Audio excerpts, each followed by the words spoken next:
Party people, what's going on? This is Samaj Marsh. I'm the founder of BlueDeathValley.com, and I want to welcome you back to another special off-season edition of Inside the Valley, the podcast that's devoted to relentless coverage of A&T football.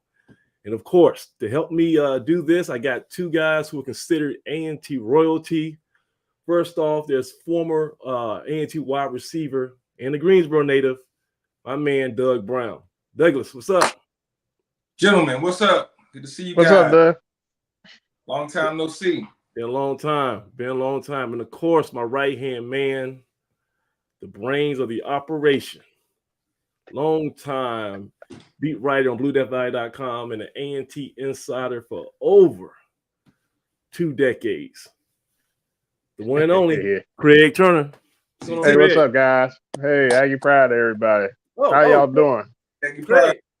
So Aggie Pride, definitely. So Craig, yeah, you're the brains of the operation, but you recently added another title to your extensive resume. Okay, I guess retirement was going too slow for you, so you picked up another job. You were recently elected as the Greensboro chapter president of the Aggie Athletic Foundation, AAF. Mr. President, congratulations.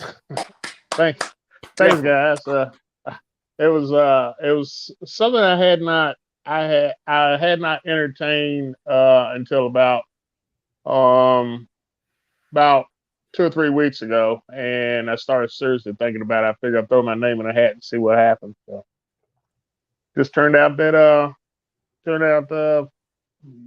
pretty well. So I'm excited about it. I think the AAF is a huge tool. Is going forward. It's going to be really, really big going forward as we move into the CAA and expand our athletic program. So I will be. Got to raise some money. I will be making phone calls and knocking on doors. Definitely. So we want to find out all about your agenda. We'll talk about that later on this evening. And we had a bunch of stuff going on this off season. I thought we were going to get a chance to take a break, but this has been an eventful off season. Nothing ever stops in Aggie land. We got some coaching hires, filled some staff positions. I think we finalized the football schedule. Finally, we got the big Duke Mayo Classic on deck with North Carolina Central in Charlotte. That's being promoted right now. Season tickets are on sale. The tickets to the Central Duke Mayo Classic games are on sale.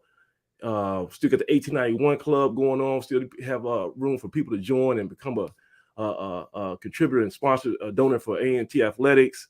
So we got a bunch of stuff we're going to talk about tonight. Even got some social media beefs that's popped up, and everybody's been. Listen. I've been just kind of laying low, get my old man on, just coaching my kids and all that stuff.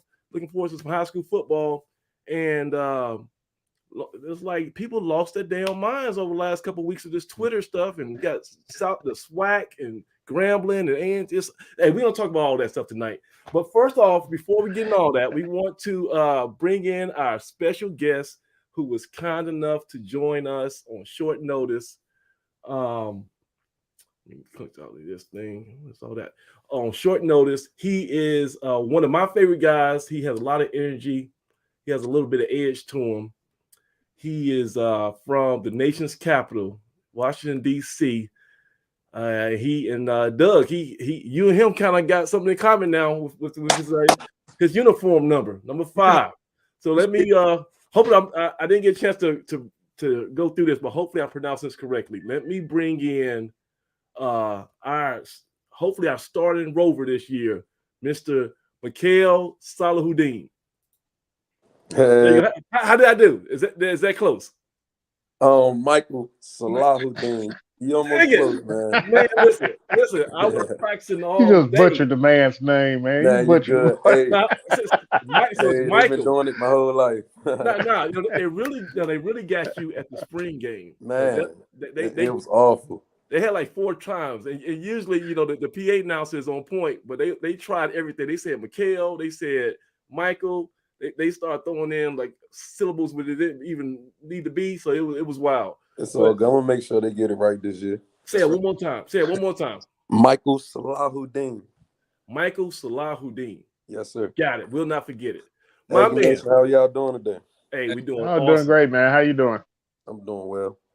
So you like our first big guest of 2022 all season. And I guess the football season is a couple of weeks away in earnest for you guys. Y'all about to start up getting that training in. What are you back in Greensboro now? Yes, sir. I just arrived back in Greensboro yesterday night. Got some good work in with the guys that's here this morning. We're just getting ready and prepared for summer 2 right now.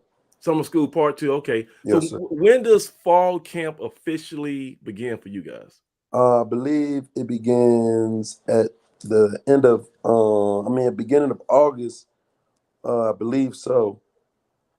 I really haven't got an exact date, but I definitely am August 1st.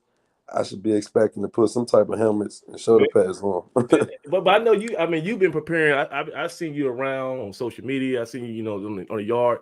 You've been working nonstop since in the last season. Definitely. Talk a little bit about your preparation and that little all-season workout regimen. Well, I just pick different workouts and regimens from different groups, different guys.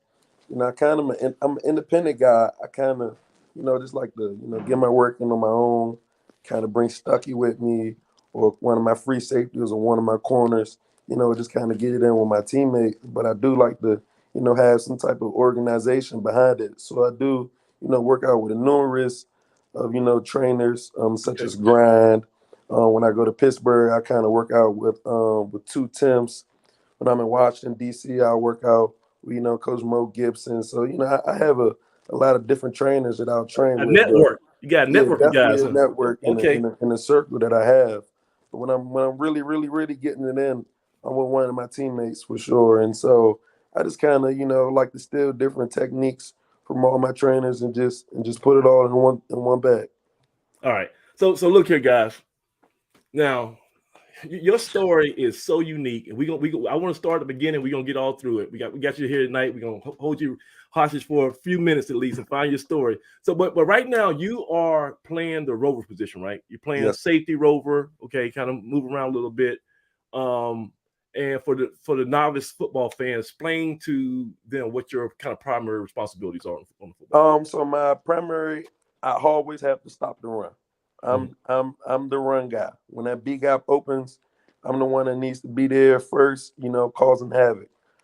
If it's not a run read, my main priority, 9 times out of 10, is to protect the flats. Depending on the formation, I'll be high reading, the 3 receiver, or depending on the formation, I'll also be high, reading my 2-man, our coverage that we have when they're in, kind of like a queen set. So it really just depends on the formation. I'm kind of that free range, player on the defense. You can catch me down low in the flash. You can catch me up high, in the ball hawk kind of position, or you can catch me, in the box, fitting the run. So I'm just kind of that hybrid guy on the defense that you would need. That Swiss Army knife that some people say. So listen, so you are pretty much taking over for our guy, Richie Kittles, right? Yes, sir. Okay. Richie Kittles, he was wearing number 5. Yes, sir. Last year you were wearing 21. Yeah. And as soon as he his playing days were over, as soon as he graduated, left that field, it took you about 5.5 seconds to go ahead and take his number. And Doug, so he is part of the Fabulous 5 Club. Tell me, why did you want to make that uniform change? What was the point of that? Shout out to the Metro Bengals. That's my Pop Warner team I used to play with. Okay. That team taught me so much. My coaches, those are like father figures to me, They taught me so much. One of the biggest quotes that I always remember from that program, hard work always beat talent when talent fails to work hard. And so, that organization has done everything for me. So representing that number on this big stage this year, that's gonna mean something. And this is your youth program in Northeast DC? Yeah, Northeast Washington, DC. Northeast, okay. Right there on the line, right there on the Mason-Dixon line, right there, Capitol Heights, right there on that line, right there by Watts football field. Okay. Stomp ground. So You know Walter Reed Hospital? Oh, yeah, I'm familiar with that. Okay. I was living over there for a brief, like about a couple of weeks. I was living over there when I was younger. Moved around a lot. But Doug, how you feel about this man joining that illustrious club of yours, man? Hey man, Mike though, man, we happy to have him, man. He represents the number well. Of course, that's a playmaking number, and Mike's definitely a playmaker, man. It don't matter whether he's back there, getting his hands on the ball, returning a kick, or if he's back there on defense, man, he's ready to rock. He's definitely stepped right into that role, man. So I'm excited, man. I was a guy who I wanted to step on defense a little bit just for a tad, Obviously want to touch the ball first, but hey, I'm excited to see him over there. He's representing well. Of course, he's gonna be drip down. He got all his gear together already. So Mike ready to go, man. Excited over there. Appreciate you. Hey, yo, Mike forgot about it. He named a few places he was training, but he failed to say who he's training with. I mean, he's training with the best of the best NFL stars and other college guys, man. So I'm glad to see that he's bringing his teammates along. That's a team first approach, man. And that's the biggest compliment I can give you, man. You stepped right in as an Aggie who was highly talented, when you transferred in. And, we know you had all the stars behind your name. I don't think they had enough room to add another one. But step right in, man. You've been a team first guy. I know that it was an adjustment for you, man, because, I mean, you used to be in the lights and have a call, man. And I watched you a lot this year from the sidelines and watched the role you played, man. And I saw you try to get in there and do what you could do and pick the guys up, man. So I see you working, man. I see you getting it in. I see you got the boys doing Nordics, man. You can I don't know what a Nordic is, but man, you had me trying to see if I can still do one. Hey, impressed with it, and keep at it, and we behind you, man, 100%. Yes, sir. I appreciate you, family. So, Mike, I mean, you obviously have taken over that leadership role, and I mean, you've done that pretty quickly. Even at the beginning of last year, when you were just still there, like kind of your first year in Aggie land. What is it about your personality that made you want to just take the reins and step up? Man, I never really was the type of guy really pressed for the C on my chest. After coming off the season we had last year, I've never lost that many times in my life. Like no football program at all. I've never been on a losing streak like that. And so just coming into this season, something has to change. The scenes we had last year, they were vocal, but they wasn't vocal in action, And so I just chose a different approach this year. I just feel like if we lead by action rather than speaking this year, I believe we'll solve a lot more problems. And so, each one teach one. You're doing something, bring the next guy along. That's kind of just been the approach this off season. And so, if it's really sparking into a leadership role, then that's great. But I'm just really better about wins, So if I can bring, if the young guys see us doing it, then they'll do it when we graduate, and then it'll start that train back, because this is a championship program. So yes, sir. Back to the old guys, figure out how they used to run things, figure out what we were doing wrong, and just get back to the basics. So I think we got a few more screws, to tighten up, before we get to camp. But I think that we're around where we need to be. Mike, man, you speak with such maturity, man. And I mean, obviously we talked about the leadership, but you also seem to be a man of faith, man. And you walk a really strong walk. And we had a teammate you remind me of, a guy named Jamal Jones, who was also from DC. He played at DeMatha High School, went to Carolina, and was an ACC transfer as well. Talk to us about how your faith really helps you along your walk, and how that's helped you become a better teammate.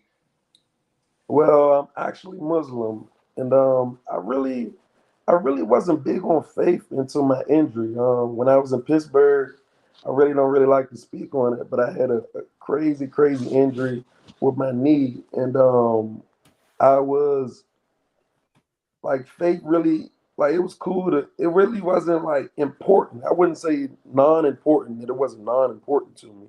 I just didn't spend as much time as I should have on it. And so after that injury, I converted to the Nation of Islam. So since then, that's probably been about 17, 18, 19, 20, 21, about 5 years now with the Nation of Islam. So I just feel like, being a Salahuddin, I just, had to fulfill some shoes, and just get back to the roots. What's the Moss number up there in DC now? What was that Moss? I'm not sure. I haven't been to the mosque in DC. I go to the one here in Greensboro, and I converted when I was at the mosque in Pittsburgh. Pittsburgh. Okay, gotcha. Well, check this out. Let's just start at the beginning of high school, and because DC is known for its basketball players. It's known for its boxers. You got a lot of world champion boxers come out of DC. Yeah. And football. That's tons of athletes, but you don't think of DC as like a football, mecca, right? So when you were coming out of what was it, Woodson High School? Watch H.D. Woodson. H.D. Woodson, right? You started this kind of making a lot of noise, getting a lot of attention, and I think when you graduated, you were the #1 prospect in the entire city. That was consensus. That wasn't just me and a couple other people. Like everybody was like, "This is the guy," right? Yeah. 4-star. I guess you were running back, and you also played a little defense, but mostly running back. Mm-hmm. You got that offer to Pittsburgh. First of all, what made you want to go to Pittsburgh out of all the opportunities you had? Well, I was committed to Southern California. A week before signing day, Coach Dylan McCullough, which is my running back coach, he said that he had got a job with the Kansas City Chiefs. And so I had to make some decisions. And Pittsburgh, that's where I felt most comfortable in that week time frame before signing day. So I had to commit to Pitt. And you obviously went to Pittsburgh as a running back, right? So you talked about the injury, and that kind of set you back, derailed you a little bit. What was the motivation factor of thinking about maybe trying to play the other side of football? Because, well, I've always played defense my whole life, but just the reality of being an HBCU athlete, just the reality behind it. You have your Tariq Cohens, you have your Jermaine Martins, but you also have your Mac McCains, and so when you put yourself in those shoes of just reality checking life, I just feel as though, HBCU safety who's 5'11", 210 pounds coming down and catching picks, can get a higher bag than a 210 running back coming from an HBCU, so I just put myself in the shoes, one of them guys who has to make a critical decision in these next 2 years. I made that a year ago, and I've been talking to Coach Lance and Coach Walsh. We've been made that critical decision of what I wanted to do with the rest of my life, and that's backpedaling, catching interceptions, and coming up and tackling people. And so I feel as though that's where the money is. But that had to be a leap of faith, though, because, I mean, like I said, you're a 4-star, nationally heralded running back. And, I mean, I got some videos of you on Huddle, just sick. It looked like Reggie Bush highlights. I ain't going to lie to you, man. It was bananas. Hey, my playmaker, man, my comparison on the defensive side of the ball, I think he's got some Ed Reed in his game, in his movement a little bit. I think for sure the best is yet to come, but you're going to see Mike show up for sure. I've been trying to get Coach Poole to pull me back there and kick return. So yeah. Well, look, we got and Craig, you remember we got a glimpse of really Mike in action. I mean, you played a lot last year. You played 10 games, I think. Coach Lance kind of put me in there a little bit towards the end of the year, let me kind of move around and stuff like that. So it felt good. I believe the Hampton game is, if you put on that second half of the Hampton game, you'll really see number 21 out there a lot. So if you were to kind of get off the podcast and wanted to, see a little bit of film, I believe that Hampton game and that Charleston Southern game last year is definitely 2 games where I showed up a lot. And so it definitely let me boogie last year for sure. Hey, I saw you stick your nose in there in the spring game. We're on everything. Yeah. The spring game was where your coming out party, in my opinion, because you came off that edge. And what's our big running back's name? Charlie. Yeah. And I got to deal with him all camp. Yeah, Dixon. Yeah, you was the only one who I ain't gonna call nobody out. But in my opinion, you was the only one who had no trepidation with sticking your nose in there, putting that shoulder pad on, because everybody else kind of had to, had to clench up a little bit. Now my teammates got Big Charlie, but it's definitely a hot check when you're dealing with Charlie. So the Big South got something to play with. They not, it's nothing to play with when you're dealing with Charlie. Hey, South. These young boys call that TOH, a test of heart. Definitely a test of heart when you're dealing with Charlie. When you coming down that hill, when he's coming full speed, but we saw you come in the backfield a couple of times off that edge, and I in that South Carolina that was it not Gardner Webb, it was Charleston Southern. Charleston Southern, when you was on there, you actually lined up as almost like a 9 technique. Yeah, that was what game was that? That was Hampton. Okay. We were in like a little 30 web package, and they had me at DN a few times, just rushing off the edge, just trying to, figure out all type of ways to get me involved last year. So that's gonna be nasty with your athleticism. I mean, you're not gonna get no left tackles and put their hands on you. Definitely. So this is gonna be a win-win. And your smarts too, man. That's showing up on the end, but it also shows up in the classroom, I believe. I mean, were you a 4.0 guy somewhere in there, man? Oh yeah, I sparked up there in the 4.0s through the COVID situation. Right now they kind of dropped a little bit, just how much is going on right now, but I'm definitely still over that 3.0 range for sure. That's awesome. Great. That's awesome. All about. So tell us, Michael, what was the transition to A&T? I know you said you wanted to come to an HBCU, but what was that initial transition like, coming from a Power 5 ACC school to, at the time, we were still the creme of the creme of HBCU football. No, definitely. That transition was amazing. Just being able to reunite with people of the same, just being able to reunite. It felt like home. It felt like home, man. I was able to transition well academically. I was able to transition well with my living conditions. The crib that I'm living in, they took care of me nice with the living conditions of off campus. They took care of me nice. The transition was well. Made sure my classes were organized. Made sure the eating facilities are well. The football facility is top notch. I transitioned in very well. I feel at home. Gotcha. And so Craig, what you expecting from this guy this year, man? Because you've been watching a lot of football in your day.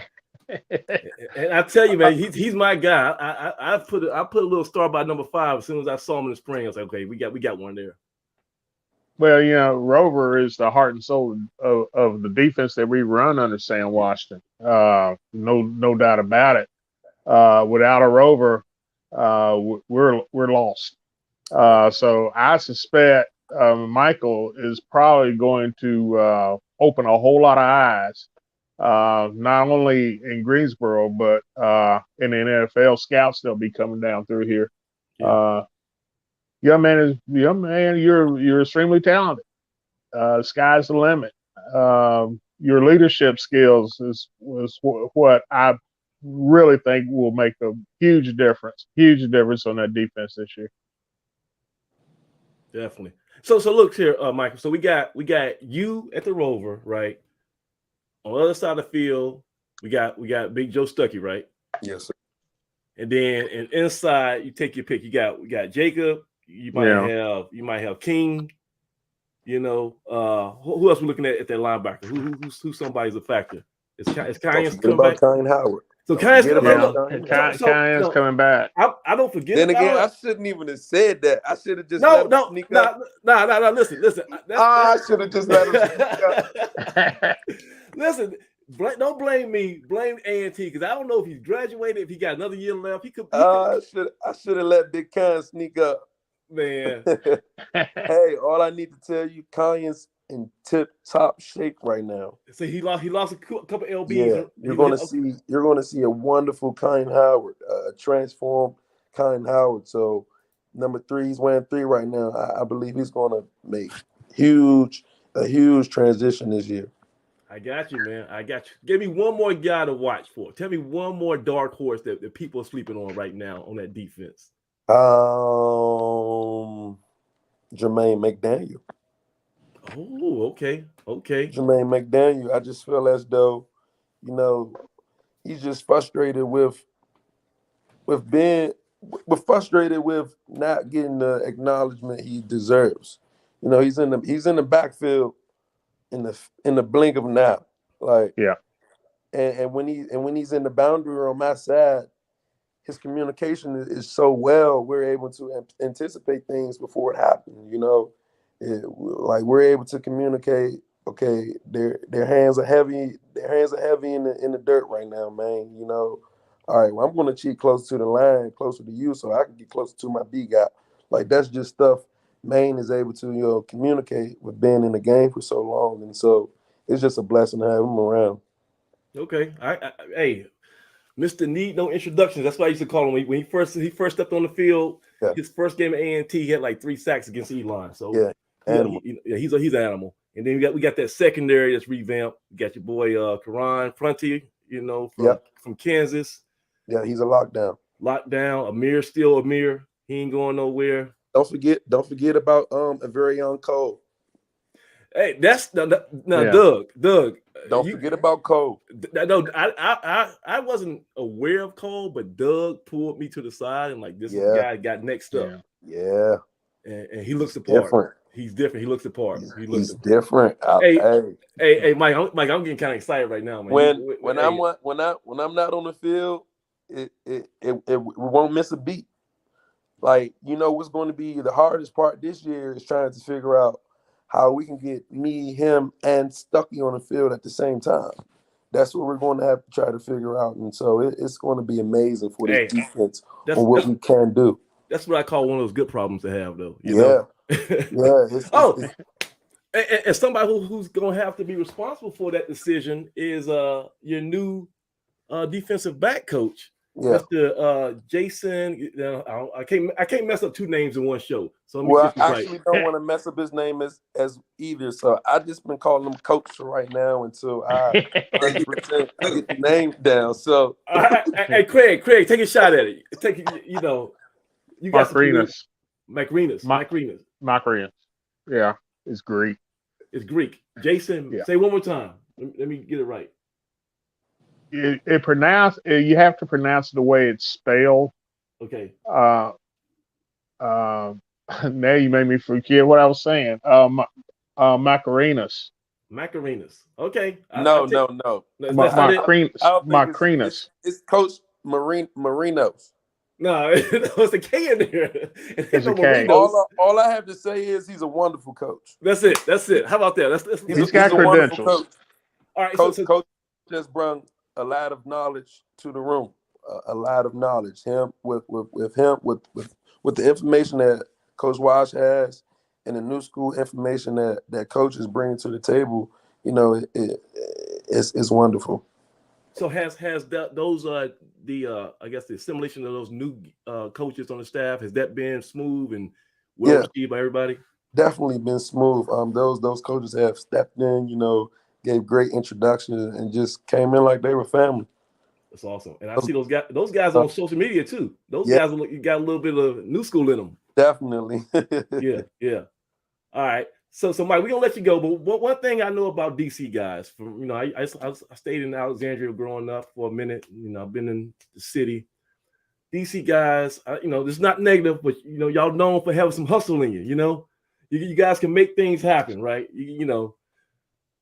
Make $1 out of 15 cents. But this whole name, image, and likeness phenomenon is going on in college sports right now. Do you have anything that we can tap into as far as your own personal brand that that you got going on? Well, I have a few shirts and things of that nature, but with the NIL thing, nothing big has really came across. My forte. I'm kind of one of those guys that's in the back street right now. They waiting on me to make some plays. Yeah. But once that happens, though, it's gonna be like wildfire. It's definitely going to be a wildfire, and I really haven't, took a look into it. I've had a few small things like Cameo come across, a few people who's putting names on shirts and things of that nature, but I really haven't dove into the whole name and image likeness. you know, I still get up and go to work some days. And so, And we'll check this Michael, out. Michael, what's your major? I'm What's doing your liberal major? studies. I was doing mass media communication, but it was just a little too much, Mr. Tam. I can understand that. So you cut off. You cut off. Say it again. What is your major? Oh, liberal studies right now. Liberal studies. Okay, I got you. Okay. Well, check this out, man. As soon as you, if you get a deal or whatever, you get like a website that you want to promote, let us know because we'll put that on Front Street on the website, put a link to it and everything. I got my killer Cam. Okay, now Cam Langley, our basketball star. He has his own brand, and I've been wearing this religiously everywhere I go. And I'm the coolest dude in town when I got this on. So and I know Stucky has some t-shirt stuff, right? He had like a little clothing line. Yep, Stucky has a little brand. Definitely is. I believe it's called Love, if I'm not mistaken. Okay. Definitely a little clothing brand going on right now. But I was in the works of some gear, but I kind of put that in the back burner. We got to win some championships right now. I hear you. It's been straight work. It's nothing but football, eat, sleep, watch film with Coach Lance, wake up again, do it again, and so. I'm just hoping to pay off for this year. Hey, man, that's good stuff, Mike. Hey, before we go, man, I also want to thank you, man. We appreciate what you've done to elevate HBCUs and Black college football, man. From the moment that you came on board, not only have you went to work, man, but you continue just to elevate and continue to repeat, hey, this is why I'm here. I'm home. There's no place like home, and just putting A&T on that platform. And I think that's important going forward, man. So you always want to give back and show the next person the way. So definitely that you champion that, man. And like we said, man, you part of the 5 family, so we got you, dog. Yes, sir. Appreciate you, family. Got 5 on it. All right, Mike. So we're gonna let you go, man. But definitely gonna be tapping into you throughout the season. Just want to, wish you the best of luck. I know you're working hard. You're getting those other boys in line. You get that natural leadership skills. And I told you about that on the sideline when I saw you. I was like, man, you got that vibe, man. And we need you. We need that infusion of that maturity, like Doug says, some of that DC toughness. You ain't going for anything. No. You're gonna lay the law down, and that's perspective that you have, man. So keep it up. Got a little bit of headless horseman in you, man. You don't know what that is, Antoine Wilder. Yeah. So lately, I've been watching a lot of Jeremy Taylor and Antoine. That's 2 guys I've just been. Oh man, okay. So from pulling tools from their bag right now. That's all I'm doing. And so that's awesome. That's awesome for you guys to, the old and the current guys to still tap in and share the information, man. That's what Blue Death is all about, man. It's timeless. Every game, I'm still have yet to watch a game where Jeremy Taylor doesn't catch a pick.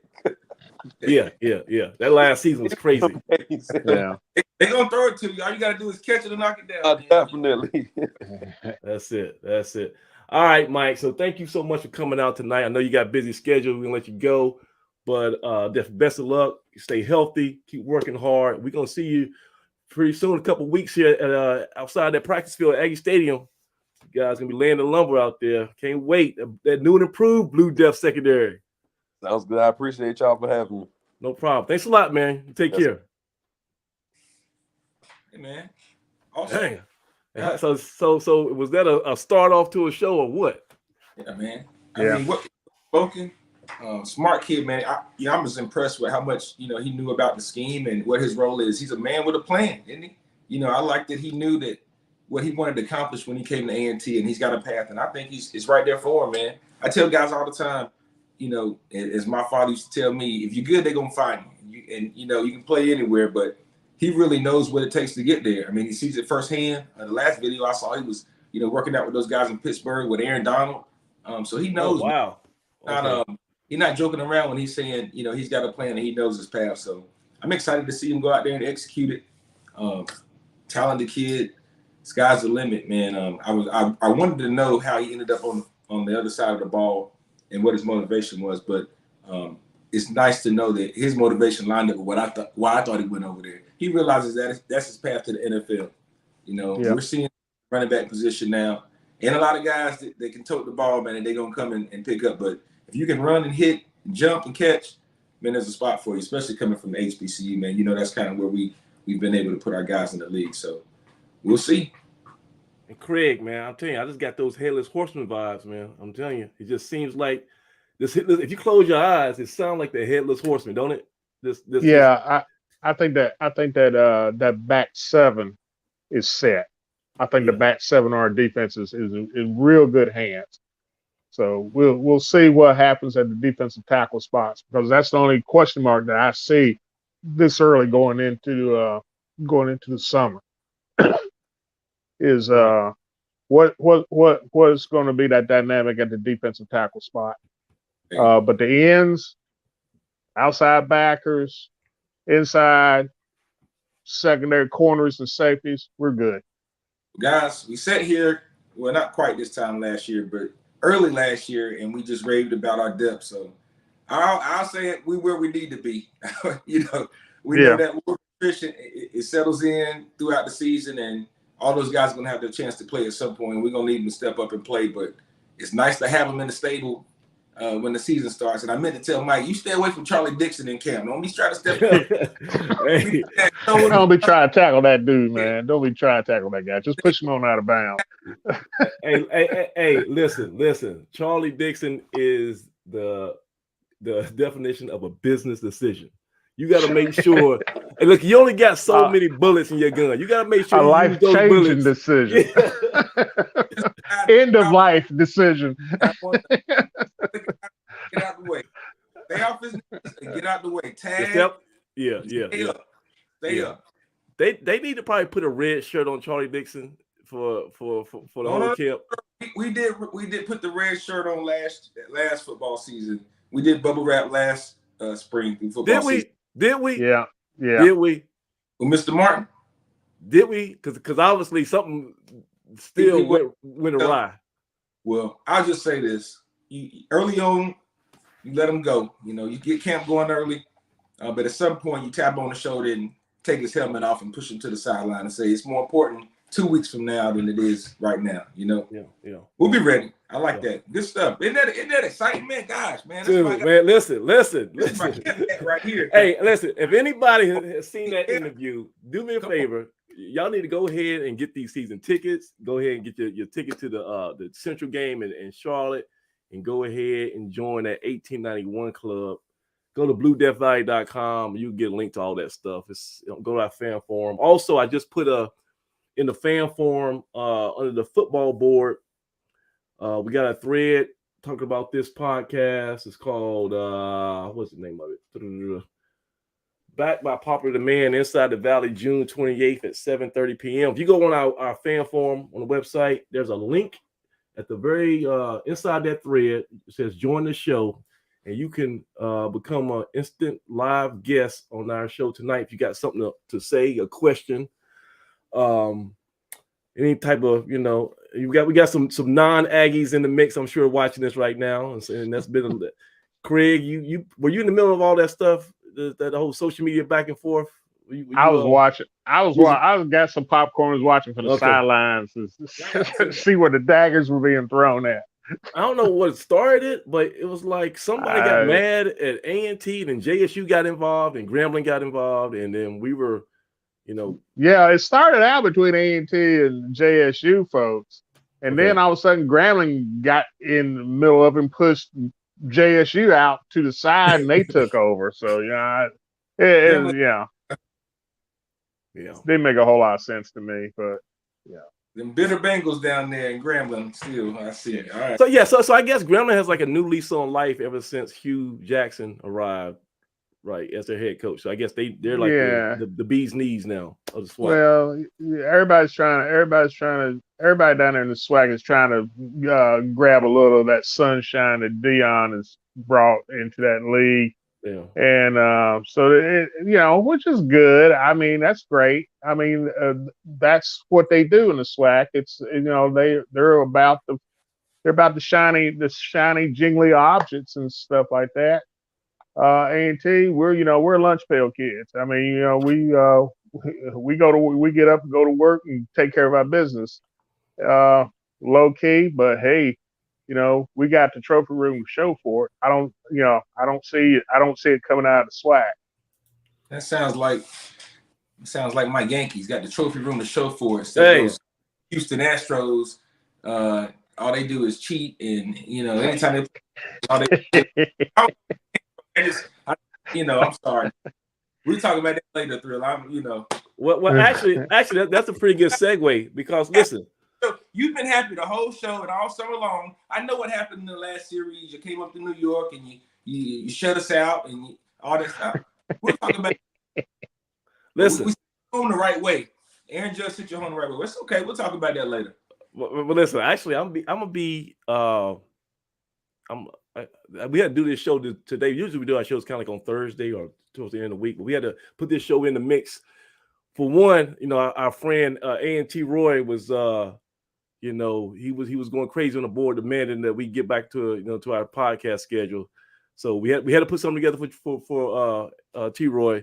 And two, I'm about to be going out of town in Houston this week, and actually I'm going to be at Minute Man Stadium on Thursday when the Yankees come into town. I will be in the building for that. It's a makeup game. So it's one game next Thursday in a couple of days. And I didn't get that, Craig. I didn't get that invite, but it's okay. But, hey,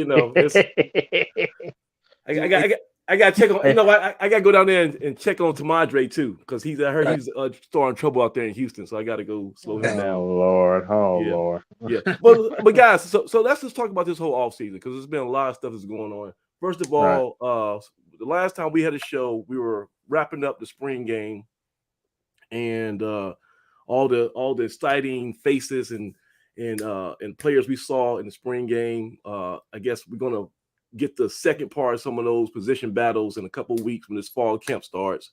But since then, we've had some staff fillings. Some people got hired to help out Coach Washington.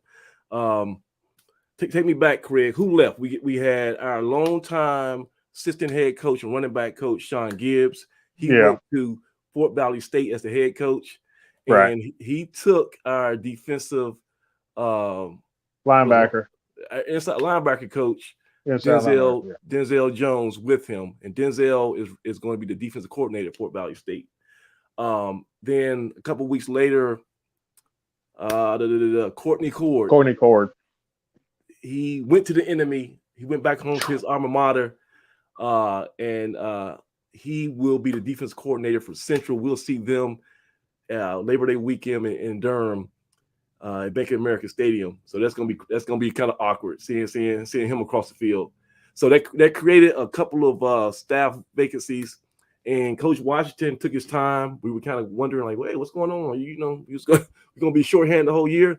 But he on June 20th, he made the announcement that he's bringing in Keith Willis as the new defensive line coach, and he's going to be the defensive run coordinator, which I have no idea what that means. And then Jason McRenos, hopefully that last name. We're going to get Jason on the show. How about that? You got it right. You got it right that time. McRenos, okay. And Jason's obviously the defensive back coach, and Michael talked about him. And then recently we found out that the running back position will be manned by Keith Willis. No, excuse me. Lamont. Lamont. Yeah, let me get that right. Seward. And he, I guess, is coming from Tennessee Tech, but he coached all over the place. And he actually coached, he coached some NFL guys. A bunch. What was the dude name from Kansas? Kansas Tariq City? Hill. He coached Tariq Hill. Coach, recruited and coached. That's no more thing you put on your resume. So we got some talent coming in on this coaching staff that hopefully will keep that discipline, continue to trend upwards with the discipline. We had some discipline issues at the end of last season. We've hopefully they mesh well with Coach Washington and his personality. Maybe they're strong where he might not be so strong. I love the amount of experience we have. All those guys have coached, high-level FCS. A lot of them been in the playoffs and had success. the defensive end coach Keith Willis. He was in the NFL for a ton of years. He played in the NFL for I think 11 years, Pittsburgh. I think that's actually where him and Coach Washington crossed paths initially. So we got a lot of experience. This is going to be on paper, this is like one of the strongest coaching staffs in the Big South. For this our last season. So, I definitely like the way we handled that. Thoughts, Craig? What do you think about these acquisitions we had in all season? It's meaning no disrespect to Coach Gibbs or Coach Cord. Both guys, we owe a lot to them while they were here. They were main cogs in the coaching staff. But looking at where we are now and where we're going to be after this year, it was an upgrade. Keith Willis has coached in the NFL, FBS, FCS. He knows how to coach defense, and especially defensive linemen.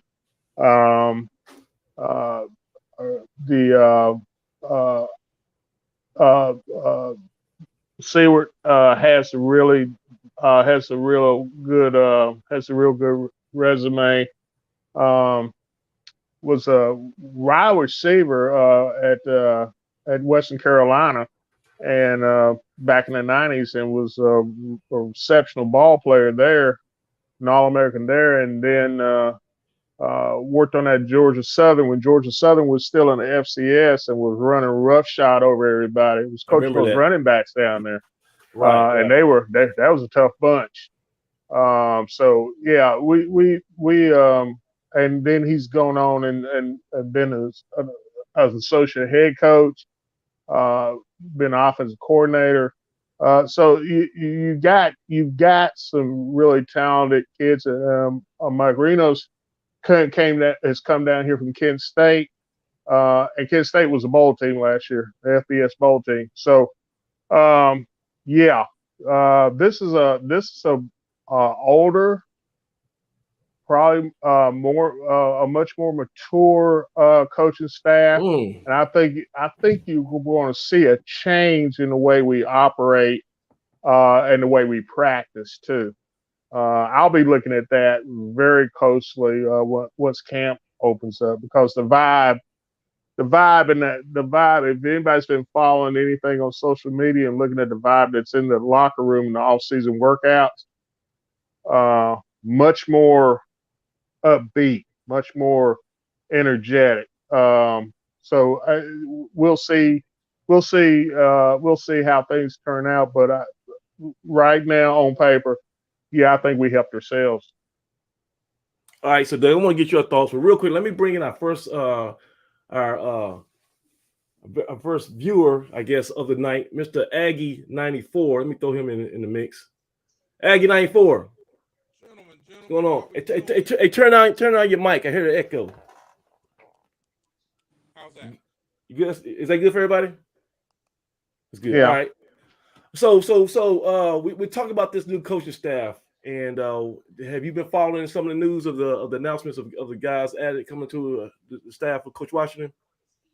Absolutely. As a matter of fact, I was the one that found out that Keith Willis was joining the staff. Oh, you broke that news. Okay. I'll take credit for that one. Big time. Hey, hats off. Because they say, once again, the school still hasn't even mentioned it officially. So, I kind of put something on social media and on Twitter, I think. But I guess they're still crossing the T's and dotting the I's on the contract. But he's already changed his Twitter handle. Once you do that, that's the green light for me. I'm gonna run with it. So the question of the day is, which assistant coach are you most excited about? So you answer that for us. Well, for me, kind of echoing what you all said, I mean, we've hit, home runs on each of the additions that we have. But if I had to be forced to choose one, I'll probably go with Macrinos. I mean, because he's opened up potentially some uncharted territory recruiting-wise in that Midwest part of the country where Oh, you get good point. a lot of athletes, and you get some of those hog mollies that they used to refer to down there in Charlotte with the Carolina Panthers. I mean, but I don't know how many we will actually get, but if we offer 10 and get 2, I mean, we're to the good for that. And so I'm excited about the potential of bringing in, some additional talent. I mean, we got some monsters down home, of course. I mean, but when you can start tapping to other parts of the country, it only enhances what you got going on. And so that in and of itself for me gets me pumped up. So Doug, who you think? Who is the assistant coach that you are most excited about? Coach is going to do back there in the secondary, as well as Coach Willis on the D line, man. The neat thing about having a new coach is, and we know we have talent in the room, and those guys are going to help recruit, bring in some talent. But when you get a new coach, it doesn't matter what you did last year. I still got to prove my talent and my skills and my abilities to the new coach in the room. So I know what that's like to have a new guy roll in, and they really don't care what you did in the past. It's about what have you done for me tomorrow and today. So not even lately. So, that's one of those things I know it makes the guys work harder. And as a new coach, you come in and a lot of times those guys are bringing a new sense of energy, some fresh energy like we talked about. And we talked about that back in December, what the morale of the team was and kind of where we stood. And we've come a long way since then. So I think we've checked some boxes on the defensive side of the ball. So I'm excited to see what those guys bring. But a new fresh face can bring some new energy. So I'm excited to see what both those guys are going to do on defense. You know what? The more I look at his bio, man, this Keith Willis guy is the genuine article. I'm talking about he coached in the CFL, I believe. Is that correct? Yeah, I know. Yeah, he coached in the CFL. The NC State Division II. He was with the Tennessee Titans. Yep. Man, if he don't know something, something's wrong. This and it might take a guru, some type of just a savant to fix some of our liabilities at that defensive tackle spot, because I still am not feeling super great about the 1-3 technique. Hopefully we can still bring in somebody, some unheralded Power 5 transfer. But we still got a little bit of issues inside that line. We got North Dakota State coming, and they're not gonna play around with us. We gotta get that figured out. So, but Aggie 94. So are you going to the Central game? You gonna what's your schedule like this year as far as road trips? Well, handled the first and foremost. The most important thing was making sure we got those season tickets locked down. So you got those. Where you sitting at? Where you sitting at? I'm up in section U 27. Matter of fact, unless Doug was kind of hanging out or scalping, I'm not too far from him. In row 27. That's it. That's where we at. Yeah. In the skyline. I won't say skybox because I don't in the have skyline. Money, but, up top. I'm gonna have to take that. Yeah. But obviously going to the Central game, North Dakota State is a bit out of my price range, and the climate of the country right now doesn't lend itself for somebody like me trying to go up there in those parts. That's just me. But I'm thinking that we'll hit the Gardner Webb game. Our schedule this year is kind of conducive with 6 home games. I mean, there really won't have to be a lot of travel for us to do, but definitely going to hit that Gardner Webb game because we owe them a little bit of payback. And that's a long trip, though. Jeez Louise, that's a long trip. Hey, it's just on the other side of Charlotte. I mean, a hotel night and we good. Yeah, it's a long trip. That, we'll get that Duke game in as well. I'm thinking that. Think the third time's the charm. Is the third time the charm for as far as Duke goes? It's potentially there. I mean, new coach. New coach. I think we are reinvigorated and everything. For me, the wild card is what are we doing at quarterback? I mean, we've got to make sure that that position is where it needs to be. And I was hoping to engage you guys with that, or we can, have some discussion about that, because that's where everything begins and ends with this team. I think we got the pieces everywhere else, like you all said, but we got to have, and I'm not saying that we necessarily have someone making plays all over the field, but we just got to, eliminate the turnovers more than anything else. That if we could just manage the game, I think everything else will fall into place. So I was just interested in seeing if you all had any information on where we are with the quarterback position right now. Okay. So, and we're gonna let you go. Other guys may try to drop in here, but thanks for coming, Aggie 94. You can still listen to the show. Thank you for being a guest. So, but we're gonna tackle that question for you. Let me see, guys, the A&T quarterback position. We saw the battle in the spring. 3 guys mostly. We had 4 guys who took snaps. But I think in earnest we had Jalen Fowler, the incumbent, QB1 Kenobi, some people call him. We had number 0, the Minnesota kid, Zach Yeager, and then the People's Champ. Was he wearing number 5 too in the spring game? In the spring game, yeah, in the spring game. The People's Champ, Mr. The new rules, they both could wear 5. We'll see. Yeah, Eric Brickhandler. Of all 3 of those guys, I think from the spring game,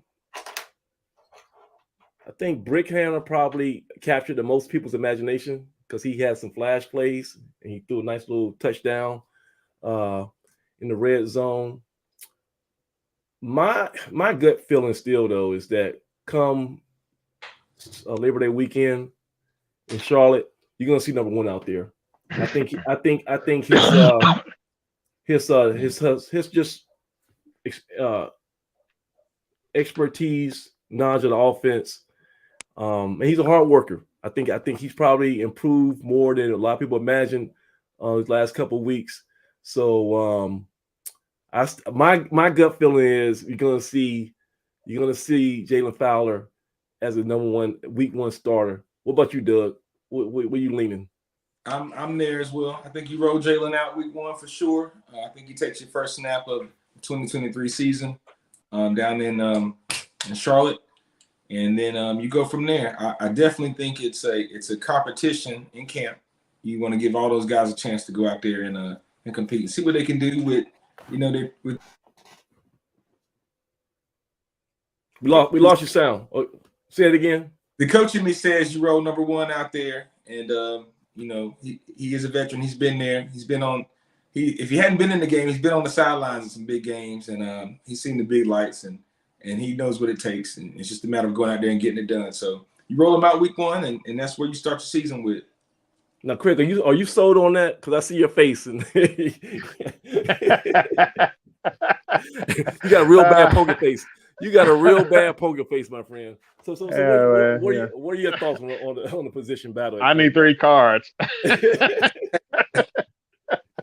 I believe in a wide open. I prefer to think of the positions not being settled yet. I think from what I saw in the spring, Jalen Fowler, yeah, you guys are probably right. Jalen Fowler probably will be the starting quarterback. I'm still in my mind, I haven't processed it yet from as to who's what. We'll have to see in the fall. And I prefer that it be that way. And I think that's where the coaches are looking at it too, because in years past, we've come out and already declared a starting quarterback by the end of spring practice, or there was no question about who the quarterback was going to be. This year, if you notice, there was no such statement after spring practice was over with. So that's a good observation. That's a good observation because last year, every year, the last previous years has been this is Raynard's job, no doubt about it. Before that, Khalil's job, no doubt about it, and then Fowler, no doubt about it. I think that speaks to our coaching staff and some good decision making by our coaching staff. I think that's the right decision and the right thing to do. with last year's team. I think it was the right thing to do to name Jalen and to give him that confidence and that support so that he can work through a full all season that's feeling like he was a starter.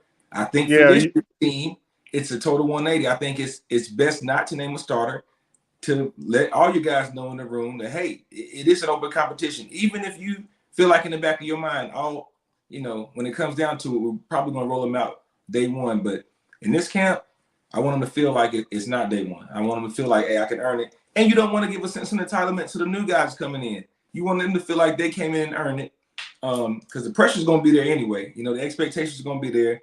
So give that kid a chance to come in, feel his way through camp. All right, he still has never played college football, and he may come out there and turn it out.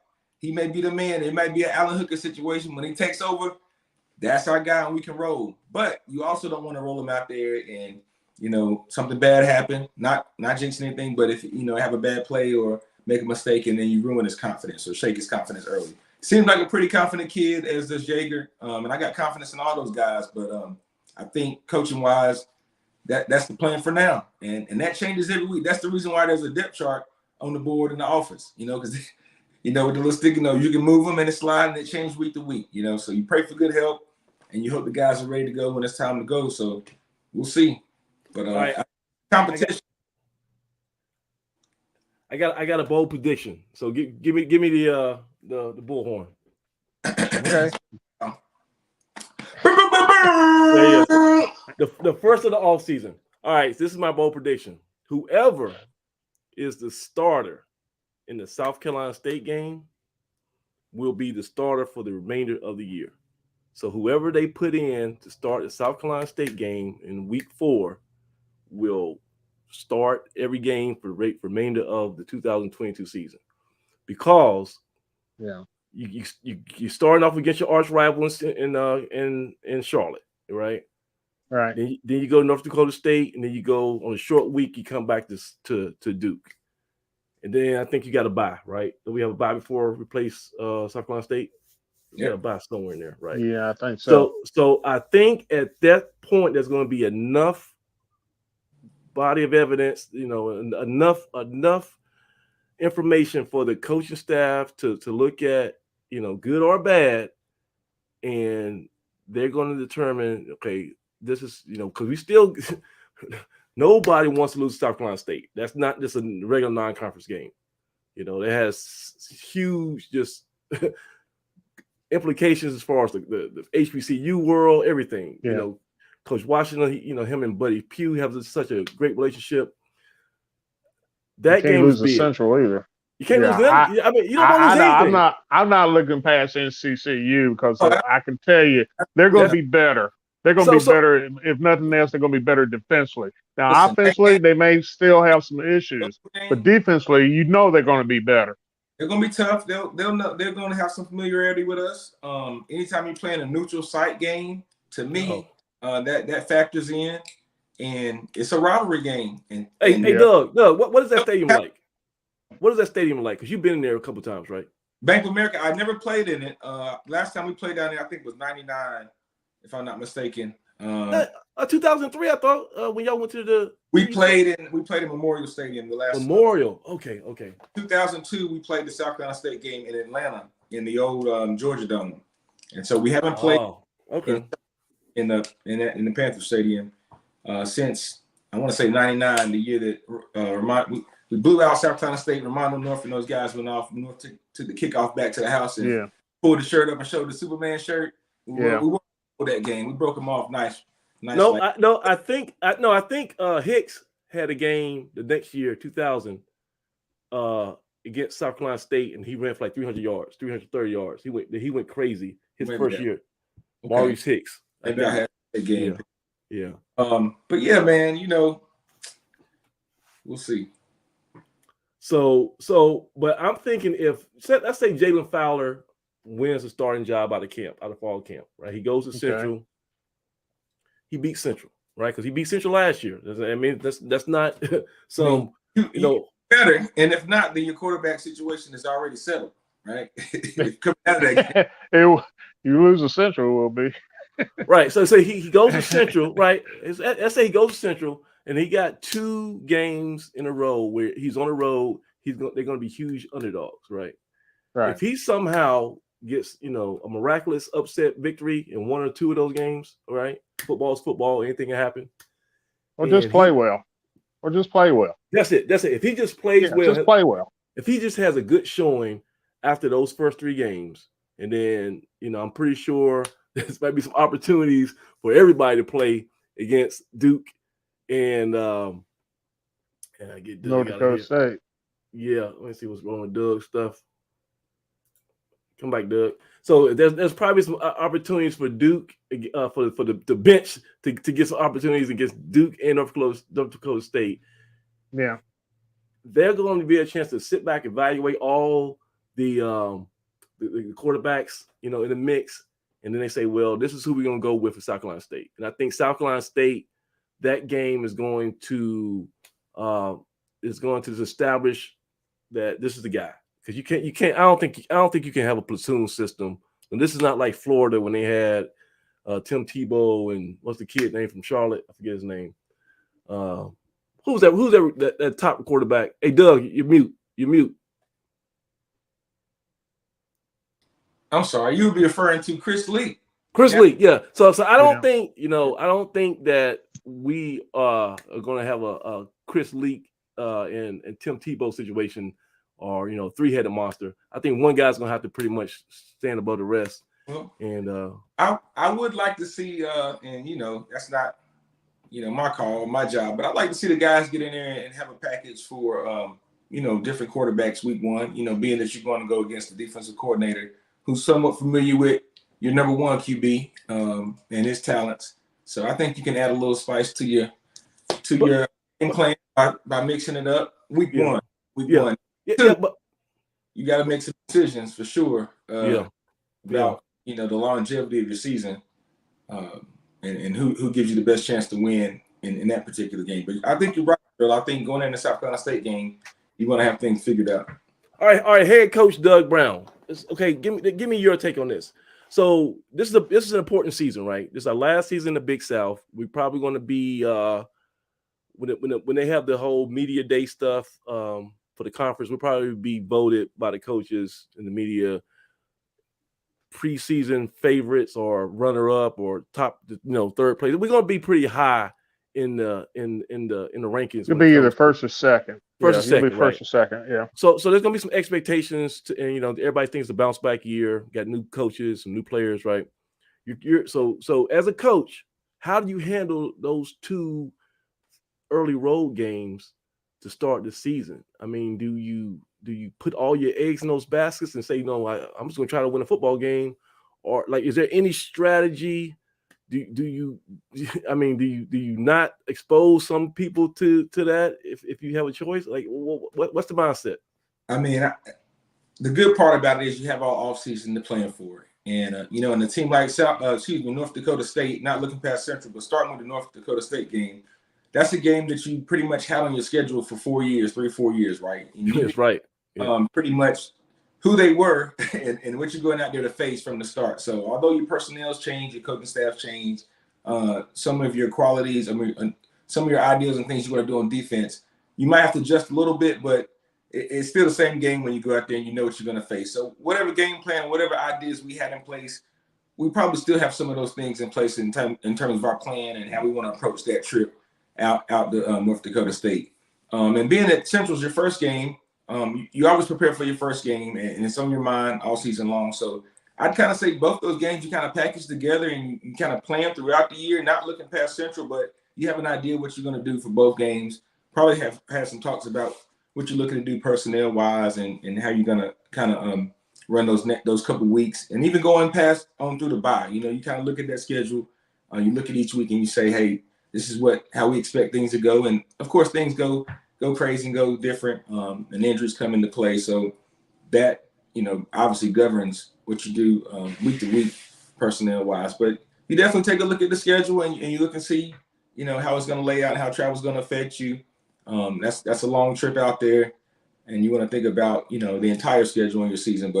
And we're out here to win games. I mean, that's why you have 100-some guys when you start camp. You know, we want to put our best foot forward, and we definitely want to win each game on the schedule. And I expect us to go out there to prove a point. You know, we really don't have room to kind of say, well, we're going to take it easy this game, and we're going to rest this guy against what's considered a tough opponent. We expect to win any game that we walk out there, and I think that showed in the Duke game last year. We didn't, we did have a injury at quarterback, and he wasn't able to go, but next guy stepped up, and we approached the game in a manner that we wanted to win it. I thought that was Chris Barnett's best coaching performance last year. I think the game plan that he was able to put together on short notice to maximize the skill set of Kingsley Ifedi, it was nothing short of brilliant, man. I thought he had him in a rhythm early, got his legs moving, rolled him out that pocket. I would like to see us roll everybody out of the pocket. I think you can roll Fowler out of the pocket and cut off, this half the field of reads to him, and I think that's a weapon. I think that's a good idea. That speaks to what we said, though. We had a plan. That plan for Ifedi wasn't created overnight. And that's a package and plays that he's been running since high school. Some of those teams, so we were ready. And same deal. We'll have some plays and some packages. I'm sure we'll be ready to throw in case of emergency or just game planning purposes, but. Some guys are better at rolling out than others. Yeah, and guys can throw on the run. And we talked about some guys that struggled throwing on the run last year in certain locations, certain fields. And Alan Hooker came on the show and talked about throwing down a crown. On the crown, yeah. I think if it fits certain guys' skill set. I always like a quarterback that can throw and run and think on the move. And that's something that we saw Brick Handler do in the spring. We highlighted that throw on the last game. People's champ. The people's champ. Yeager can throw on the run. Yeager is really mobile. When you're really mobile, be able to think. And you know what, guys? I think foot speed slows down when they start running and thinking at the same time. So yeah. You know what? I think they might cancel each other out, though. I think their skill set is so similar that Brick Handler and Yeager might end up, instead of, I think the coaches are going to be like, it's either Yeager, it's going to be the Fowler, or it's going to be one of the other guys. I don't, I think because where else do we see those patterns show up? And is that not a good thing to have? When Mike came on and said, "Hey, I've been watching Jeremy Taylor and Wilder film." Right. Recruit to have that next guy step in and be able to do some of the same things. Now, it's nice if you bring a little extra spice or extra attribute, but I like the fact that we have a guy that we can plug in if somebody goes down, and 2 or 3 other athletes after that, they can step in and do some of the same thing. That's a good point. You talk about the last time we had multiple quarterbacks in the system, they all kind of had different skill sets. And if you want to go back to Clue, he would have been the guy between he and Khalil Carter that you said their skill sets might have canceled each other out, where Khalil is the next guy, the next runner-up, and one had to go. Now, it's only one quarterback position anyway. There's only one guy on the field. So, I think when you get your opportunity, it's your job to step up and play. But, man, I like having those options. And you know what? It was a diverse quarterback room.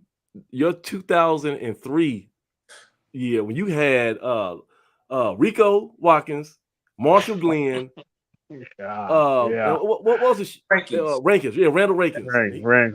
Randall was a mix of the two. He just didn't have the height, but he had the arm and could run. Rico could run and had the arm, and Marshall was obviously the brains, in their quarterback room. He was, he had a good skill set. And Marshall was good at throwing on the run. That's one thing he was good at, thinking and throwing on the run. So, it took all three. You'd like to have a guy that could do one, but that particular year it took all three. So whatever it takes, and if you got a coaching staff that can pull the right triggers, like you said, we think back to we've had to plug Quick in and Raynard in and Khalil and all those guys stepped in and had their moment to shine. And we've always had coaching staffs that could highlight what those kids could do when they got in there. So I think that's key. That's important. But if you can spin it and get us out of trouble and make good decisions, like Craig said, just not turn the ball over. And Craig, I'm a Fowler guy, and I just think that hopefully over the off season, when he looked at his film and he did his self-evaluation, which every player does, I hope he just realizes he has to process information quicker. Right? He has to see it. Definitely. He has to pull that trigger. He has to, he has to make those reads at the line of scrimmage. And just everything has to speed up, not rush. Right? but he needs to Right. anticipate and just have this all-knowing view of this is what's going to happen. You know, I It's think a if he, decision-making process for him. yeah. That I find he's got all the physical attributes. He's not a fast quarterback, but he's an agile quarterback. He's not He's slow. fast enough. He's not slow. He's got He's decent, not slow, but he's Yeah. not Michael Vick, but he knows how to get out of. He has the ability to get out of the way and pick up yards and get out of bounds and do what he needs to do. But it's the processing time that and the decision making, waiting, that I think was a major problem for him as the season when we got into the tougher competition. I think early in the season we were playing teams that we were just physically better than. We had, but I think when we got into those those crucial games against the top end of the conference, it was it just wasn't there. It just wasn't there, and then we throw in a turnover here and a turnover there. It just starts to steamroll, and I think that's what happened to him. But yeah, I think yeah, having off season to go back and look and reassess and sit down with your coaching staff and with Coach Barnett, and then work on those things that and gives him time all summer really and off season to work on the things on his recognition skills. The one thing I did see, the one thing that I think the younger quarterbacks, the two younger quarterbacks or the three younger quarterbacks, is that they were quick to make decisions in the spring game, and I think that stood out to me. That's one thing that stood out to me.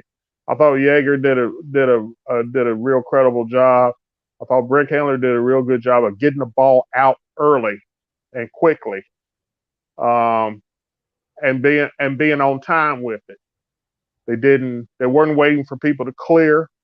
Throwing it to the spot, having confidence in the receiver that the receiver is going to be there once you release the ball. And you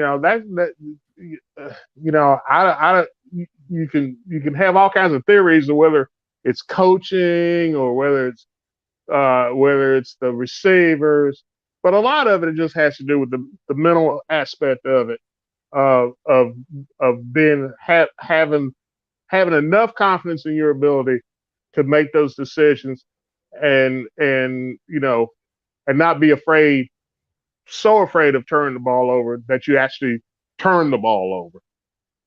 So that's what I see.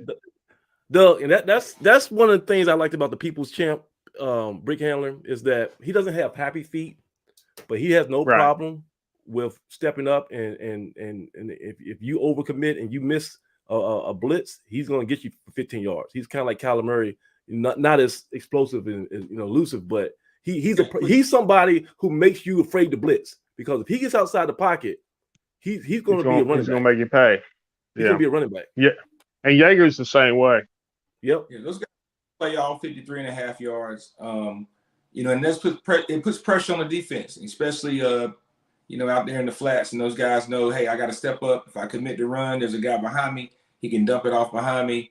And if I drift back too far, he can easily pick up 5 or 10 yards, move the chains. And that's what it's all about.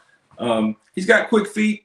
I like his feet. And they marry up well with what he does up top with his upper body. The one thing I'd say about Fowler is I'd like to see him play a little bit faster. We know he has the tools. I like his smarts. I like his decision making at times. But a lot of the times he just needs to play a little bit quicker. And that's something that I had to work on. Like, I didn't play fast. In my mind, I was a cool, calm, kind of collected, playing slow. But you don't realize how slow you're playing, and it's tough to go to the next gear. It's tough to tell yourself, run faster and make yourself go quicker. When everybody else on defense is gnawing at the bit to get to you, and you're processing and managing and making through. I just don't see him do a lot of things hastily, you know, and that's what I like to see out of my quarterback, a high energy guy. And this is my preference. Like a high energy guy that's always moving, that's invoking energy in the room. You think about guys like Russell Wilson. You never Russell Wilson, you know, unless he's just underneath the snap, like calming things down. He's always, hey, right here, you know, he's always on the move and got guys going. Electric. It's electric. Yeah. Ways, you know, some guys lead in that in a different manner. But I think, you know, for this team, and because it's not so much for the quarterback. I think Jalen Fowler can play calm and cool, collected. But I think his teammates need to see him fired up and getting after it, you know, because body language says a lot. So if we come field on third down and I'm just strolling off the field and I'm kind of cool and calm and collected, and I might be disappointed in myself that I didn't make the play, that we're not moving the ball. But how does my body language, you know, transition, and how does it, you know, show to everybody else? How does my actions demonstrate, you know, what we need to do the next play? I need to show, hey, next play, guys, we'll get them next time. Hustle off, you know. And so when you're doing those things, I think it makes it easier for you to, whether you're get it right or not, I think it's easier for you to approach your teammates and get on them and be hard, because they know what energy you're bringing day in, day out, you know, versus if you make a bad play and your energy's kind of down and your teammates having to pick your head up and pick you up, you know. Hey, so I think we got another guest that wants to join the show. Let me see. Jade Lev. Are you there, Jade? And let's not forget, Jay Fowler is a big boy too. I mean, Jay, He's you there? Unmute yourself. You got the mute. There you go. Jay, you all right? Jay, you laying down? Jay, do we need to call the ambulance? Somebody call situation here. You all right, Jay? Oh my Lord. Do we need to call life alert? This life alert, man. He fell down, can't get up. Jay, oh man. Yeah, fine. Oh, right? okay. I'm actually working on. Jay, you scared us. You all right, Jay? So, You got a delay. at the moment, but yeah. There you go. All right, boy. I tell you. I think the camera, No, I'm right the here. phone is sideways. Yeah. Okay. So Jay, you kind of in and out. Can you hear me? What's your? Okay, that's better. That's better. Okay. Okay, that's right. All right. So tell what's going on, Jay? How you doing tonight? I'll tell you, you're a little bit behind us. I'm in the Raleigh area, so it might be a delay. Yeah, you got a little delay. But check this out. Give me a quick question. You got a question for us so we can answer for you? Anything you want to talk about real quick?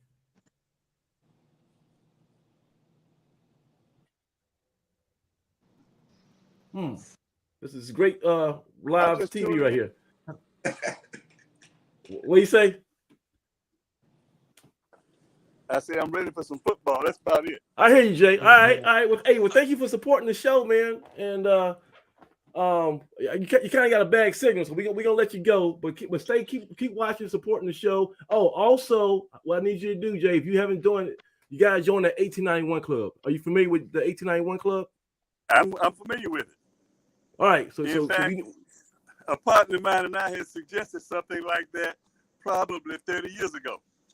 Okay, so I'm in my mid-40s, so I don't know if that was me, because the 1891 Club kind of started right here. So you guys are doing a great job. Okay, but yeah. So check this out, Jay. Before we let you go,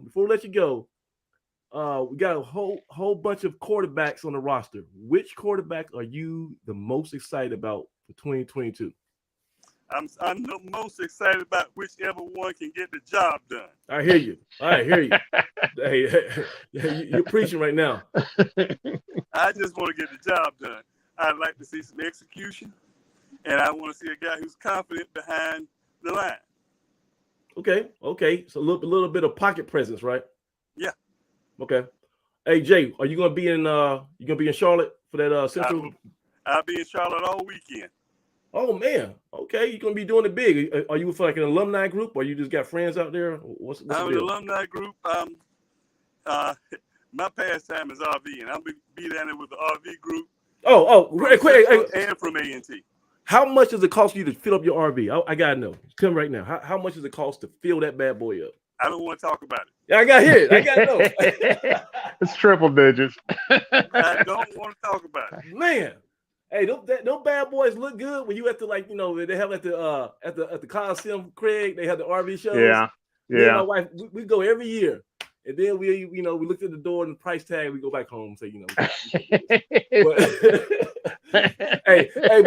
before that 1 hour, we living the life. When we looking at all those bad. So do you have an RV, or do you rent one? How do you?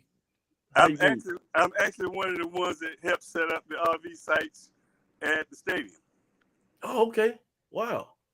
And I'm at just about every home game. Man, okay. So Jay Lev is in the back of the stadium with RV. So we can go live from Jay's RV if we need to, is what he's telling us. I hear you. Yeah. We're going to have about 30 of them at the A&T Central game. So you guys coordinate? You got a group of guys that coordinate? Y'all travel like that, or how's that work? Well, when we play in Central, I got a guy over in Central that helps. When we play at A&T, they come through a couple of us. Okay, nice. Damn, Jay, I'm kind of glad you jumped on this call today, because now we definitely gonna be in touch. We definitely gonna be in touch in a couple of months down in Charlotte. I'm gonna have to come by your spot. We might have to do hey Doug, we might have to do a live remote from right in front of Jay Lev's. You're gonna have to find me, because when the game's starting up, an hour before the game, I'm headed to the stadium. To the stadium, I got you. How about afterwards? Do you hang out a little bit afterwards with your setup? Yeah. Okay. We're normally there till the next morning. Wow. Hey, Doug, that's living the life, man. It is. One day. We roll in on Friday night and we come out on Sunday morning. That's what I'm talking about. What's the furthest you driven it for a game? For a game, Florida. For what, FAMU or Bethune? One of those? I think I drove in there for one of those classic games in Orlando. Oh, okay. Yeah, okay. Well, I guess we played Alabama A&M. Yeah, that was, I remember that very distinctly. That's when that was Tariq Cohen's coming out party for real. Yeah. And then that was before we beat the brakes off of them. Quick had a long touchdown. Oh, yeah. I think we went off on them boys. Yeah, I think I'm waiting for those days again. Drop about 50 on them. I think they're coming, man. I think if we can just get through this this gauntlet at the beginning of the season, these first 4 games, because even with Central and South Carolina State bookending, that's still might not be the elite type of competition that North Dakota State and Duke represent, but those emotions are going to be just as high. So you got to think these guys are going to be. So first of all, you got Blue Death Valley, you got the fans on social media. Everybody's going to be hyping this season up. So the guys are going to be just on fire coming out. Their first game, they go to Charlotte in Bank of America Stadium. They place their arch rival. They got Coach Cord across the field.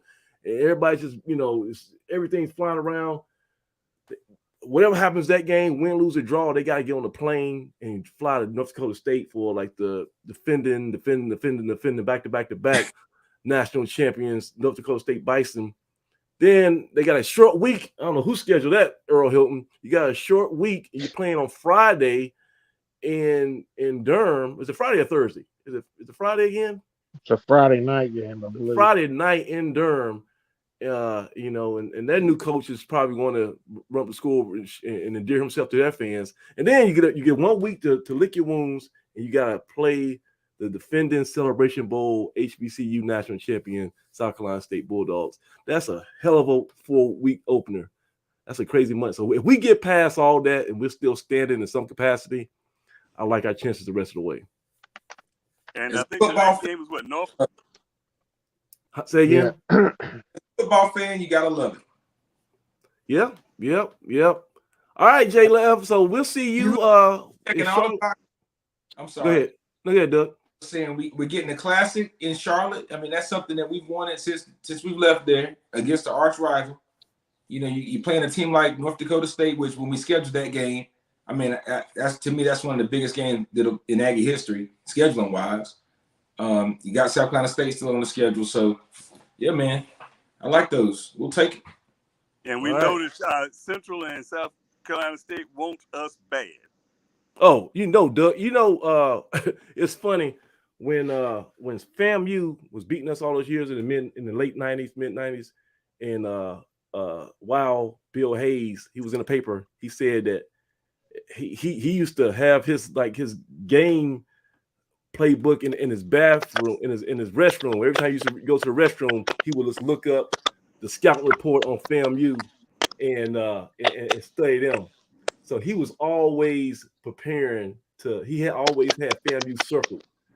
And I think that's going to be the same way with Buddy Pugh with us. I think Buddy Pugh wants to beat us worse than anybody on the schedule.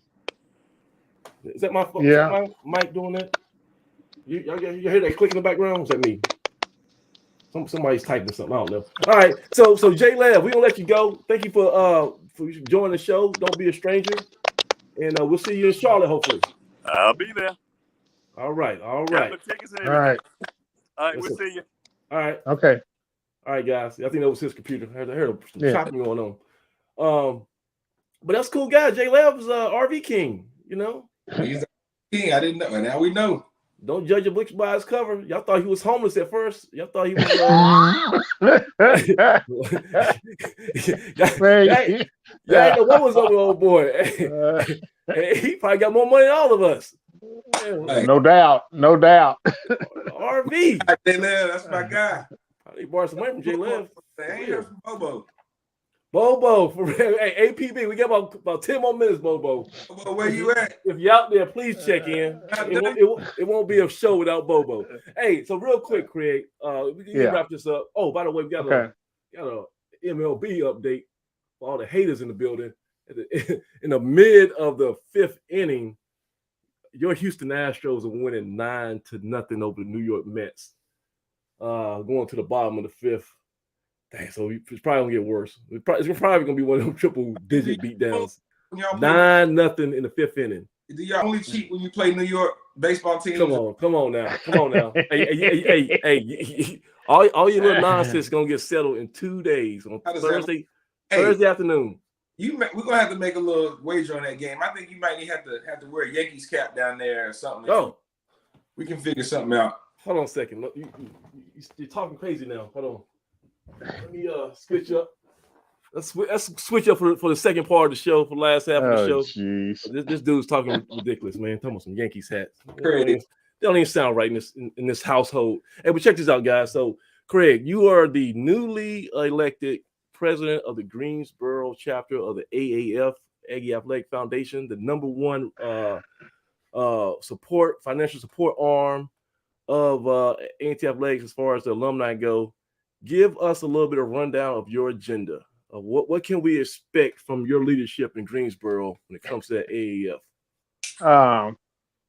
First things first is I want to have more open communication lines between our local chapter and the athletic department on the informational side. And I think a lot of our fans and a lot of our donors, especially, don't know a lot about what's going on a regular basis as far as the athletic department until it comes out in the newspaper or they hear about it through some other source. So I think we've got to do a better job and a better job with social media, because that's really is the driving force now in marketing. The other another thing I want to do is we've got to increase our membership. And I'm talking specifically not only in Greensboro, but across the board. We have some 60,000 alumni out there. There's no reason why we can't have 5,000 5,000 people who are regular members of the AAF and who become lifelong donors. You know We what, got to Craig? do a You know better. what? Because of you, Yeah. I'm gonna get my wife to join. That's gonna be Okay. my project. I'm gonna get, and she cares absolutely nothing about A&T athletics. But I'm gonna work on her, and I promise. My pledge to you, since you my right hand man, and you got this Greensboro thing, you under your leadership now. I'm gonna have you one new member in my household. It's gonna be Fanchon Marsh. She'll be on your roster before Labor Day. I promise you that. That's my pledge. Does that include her husband too? Okay, you know what? Here's my thing. This is my thing. You know, I'm a donor and all that. You know, 1891, all that. I just personally, because of the website, I try to not do like a conflict of interest. So I don't want to, have the. I don't want to be. It's one of those things where I kind of like. I'm a journalist, so I don't want to report on stuff that I'm also a member of. So that's why I technically have not joined the AAF. But everybody knows about the fundraising we do on the website and all that kind of stuff. But I will have you a member though. But my wife, she will be represent the family when it comes. All right. Okay. One is better than none. Okay, yeah. I can take that. And I will match him with that. I'm gonna match him on that. Okay. But I feel you. Somebody, that's how I feel when I talk about Aggie football, right? Yeah. I feel the same way, man. So, but that's 2 new members who've gotten already, and I don't take office until the 1st of July, so that's great. That's why you got elected. You're the right man for the job. The AAF is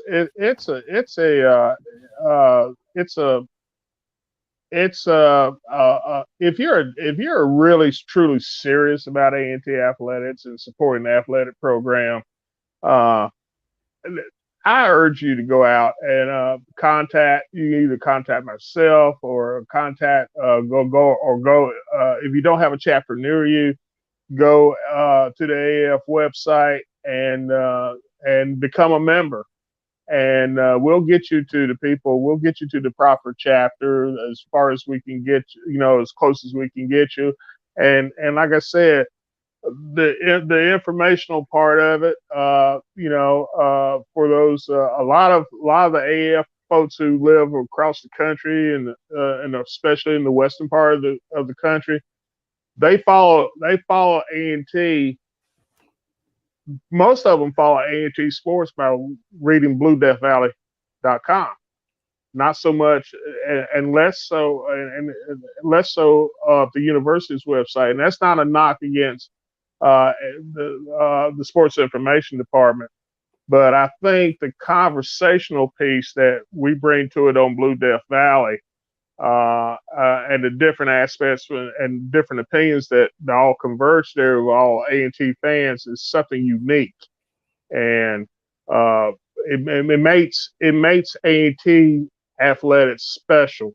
If it wasn't, we wouldn't have the demand for the show that we do. Yes. So I don't know where Troy's at. We get to find him because he's the main reason why we got a show right now. So y'all can thank him for that. We're not planning on doing this, but so we're definitely going to improve the communication capabilities. I know you're going to be meeting with Earl pretty soon. You're going to have a sit down with Earl. You guys going to have a meeting of the minds and put some ideas together. Are there any deadlines or any save the dates that we need to be aware of?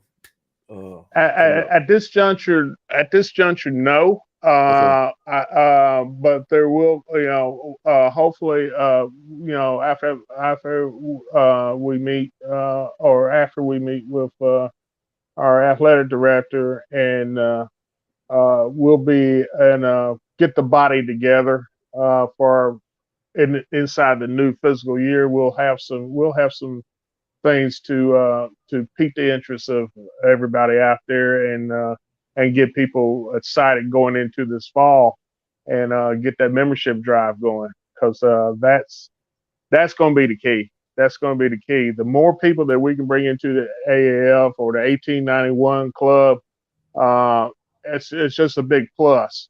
But we just have to do a better job of getting our message out. I think that's the key. I mean, we talked about the Twitter wars and everything at the beginning of the show, and getting a good laugh at some of the back and forth.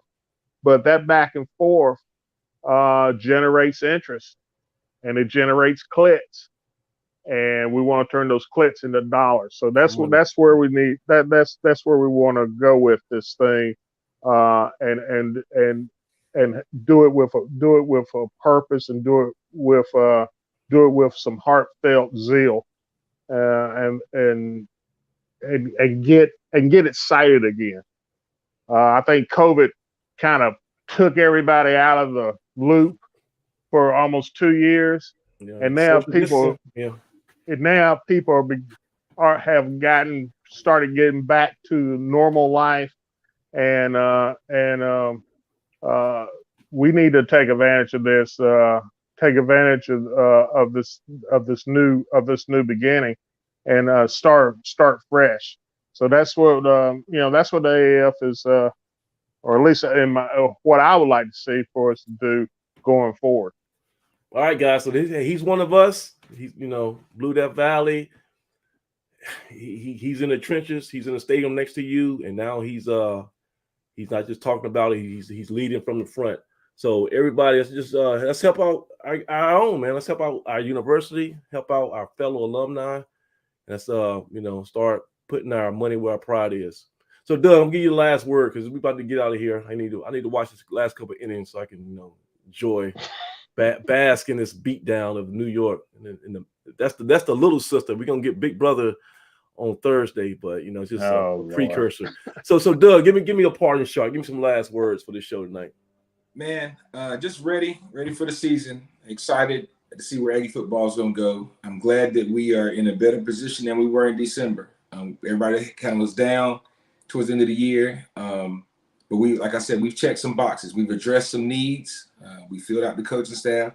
And it's like when you have that long to-do list and you finally get down to the bottom of it, and you're like, man, we were able to get some things done. I mean, what else could you ask for from an off season to make some replacements and have things settled and set.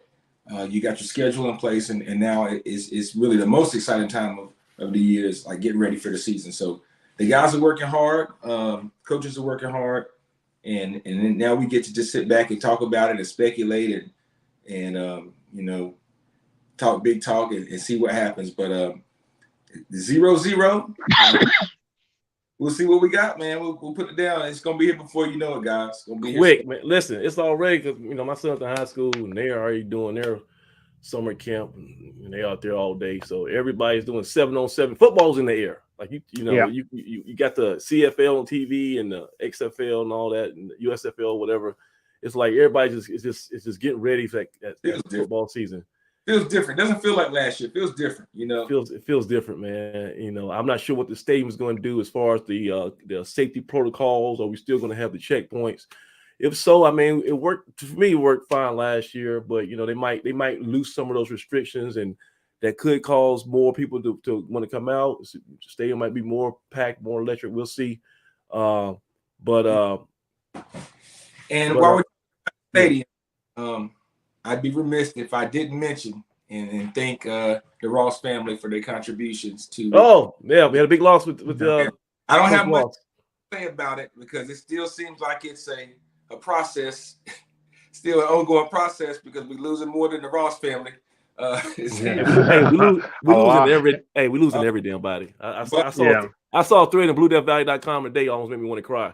It was like a list of everybody who's departed since Ross left. It was the son, 8 All-Americans, the cousin, the dog, the mailman, the UPS guy. Everybody associated with Ross is out of there, and half of them at Tennessee. So it's crazy. But we'll talk about that next time. We'll save that to the next time.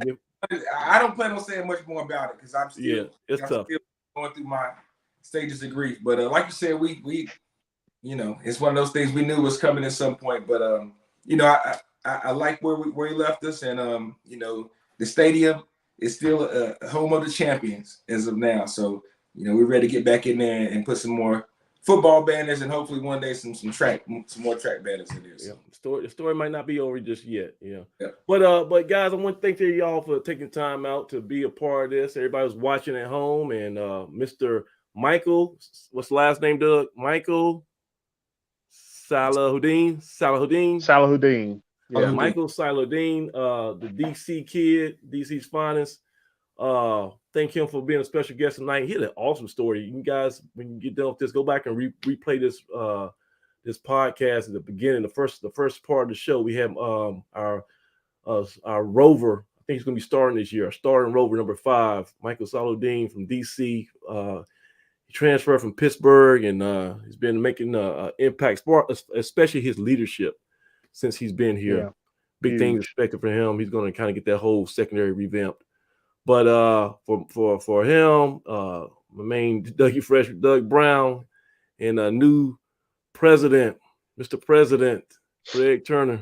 You ain't attacking your secret, Mr. President. Are you attacking your Secret Service agents? Nah. You're not I have to live. I have to live with my bodyguard. Okay, I got you. I'm dubbing Craig. And she don't take no mess, so yeah. hey, so if you grab a steering wheel from her, you gonna have some serious problems, huh? You ain't lying. The great responsibility as the POTAF becomes with that tradition and that responsibility, man. You take it and run with it. Definitely, yeah. We'll do. Mr. Craig turns himself for Doug Craig, and I am Mr. Samaj Marsh. This has been Inside the Valley, and we will see you next time. Thanks. Thank you, Pride. Hey,